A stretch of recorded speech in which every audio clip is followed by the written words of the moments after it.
Sweat was dripping down my face, and the sun blazed over me as if God had brought a burning fire right in front of my face.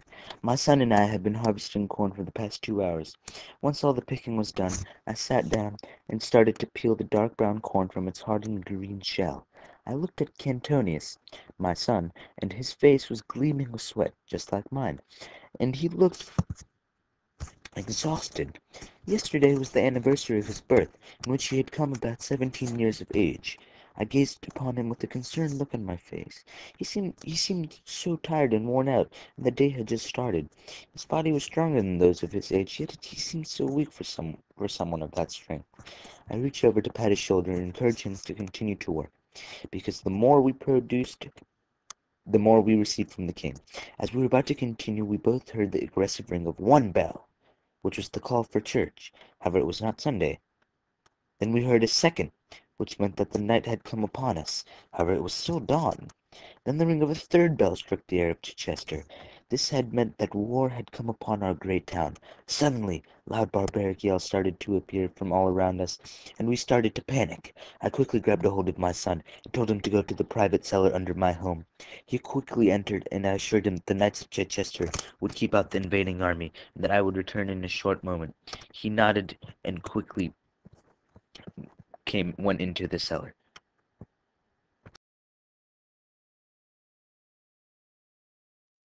I am Seragon.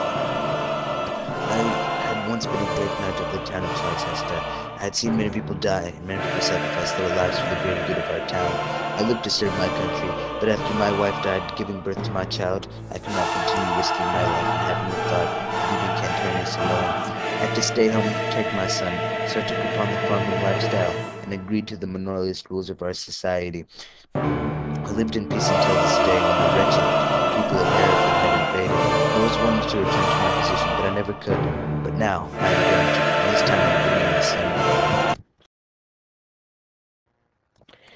We started to walk from the fields and quickly realized that there were corpses all around us. Some of the great knights of Chichester, and some were for the knights of Hereford. There are also many medics tending to those whom were injured. In the corner of my eye, I see a peculiar work of metal that looked like a sword. It had belonged to one of the dead Chichester knights that I wasn't familiar with. I picked up the sword, and it felt perfect in my grasp. The weight suited me perfectly. I observed my matrix to see if anyone was watching my actions. It seemed that nobody really was. So, doing so, I quickly took hold of the sword.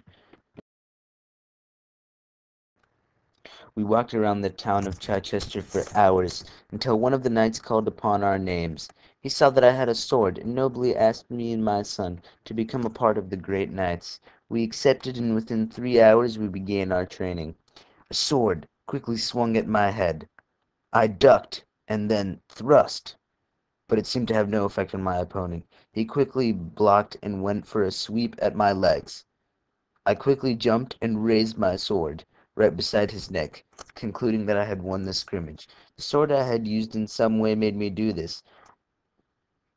I do not know how, but its perfect weight had led me to make the final move. I saw Cantonius fighting off his opponents and destroying each person in his way. He defeated one after another, and did not stop until he was told. After seeing this, I knew that we were ready to fight the war against Hereford.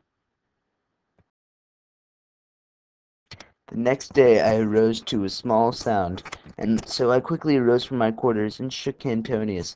I told him it was time to leave. We journeyed day and night until we reached the wretched land of Hereford. The gate stood shut with an army behind it, and on top was a small man holding a horn ready to blow. Once the sound came, the gates flew open and the barbarians started to speed out, yelling their battle cry. Swords clashed, spears were thrown, shields were hit, and arrows were shot. Around me, each person was fighting another. Then suddenly I heard a yell behind me. I turned around to find a gigantic man with an axe ready to send me to my doom. I pulled my sword and blocked his attack, and thrust into him and sent him his way. Behind me, I see Cantonius fighting off man by man and giving his town true pride. Out of the corner of my eye, I see a Herefordian knight about to thrust a spear straight into the heart of my only son. My only instinct was to jump in front of it. I quickly thrust my whole body in front of my only son, and immediately a striking pain came upon me.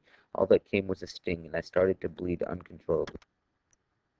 Cantonius looked at me and yelled, "No!" I looked into his eyes and said, "I love you, son." With my dying breath, I see my once young son stand up and grab my special sword and thrust it into the chest of the man who did the same to me. Then everything went black.